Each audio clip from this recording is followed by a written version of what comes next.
Dans l'espace G5 Sahel, les menaces terroristes et les atrocités ne cessent de peser sur les populations des pays membres. Des populations civiles sans défense sont souvent tuées dans les frontières tripartites, Niger, Burkina Faso et Mali. Face à ces fous de la nature bien armés, la force conjointe du G5 Sahel défaillante est limitée par des moyens. Pourtant, le Tchad avait tiré la sonnette d'alarme sur l'immense des attaques lors de la réunion des ministres de novembre 2019 à Ouagadougou au Burkina Faso et a prévu que les États concernés devraient mutualiser leurs efforts. Mais hélas, dans cette guerre imposée par des hommes sans foi ni loi, il n'y a que le peuple du Sahel qui paye les prix forts face à une communauté internationale indifférente et silencieuse.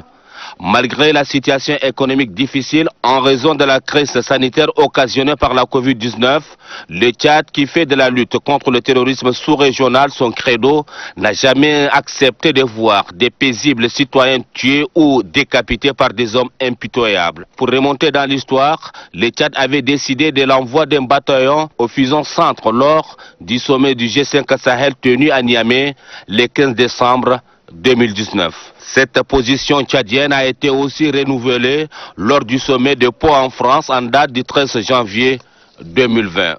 N'eût été l'attaque barbare du 23 mars 2020 de la secte Boko Haram sur Bohouma, ce bataillon aura fait ses preuves comme les autres éléments de l'armée nationale tchadienne l'ont fait dans le nord malien. Après la brillante opération Couleur de Bohouma, dont le résultat a été la décapitation de la bande de Chikao, le maréchal du Tchad a instruit officiellement les ministres des armées de faire engager le 2e bataillon au fuseau centre pour l'opération SAM-2.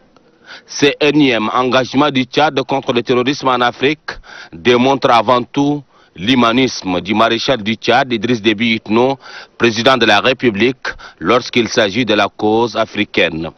Pour le chef suprême des armées, il est inadmissible que des femmes et des enfants innocents continuent d'être massacrés par des hommes barbares dans cette partie du Sahel.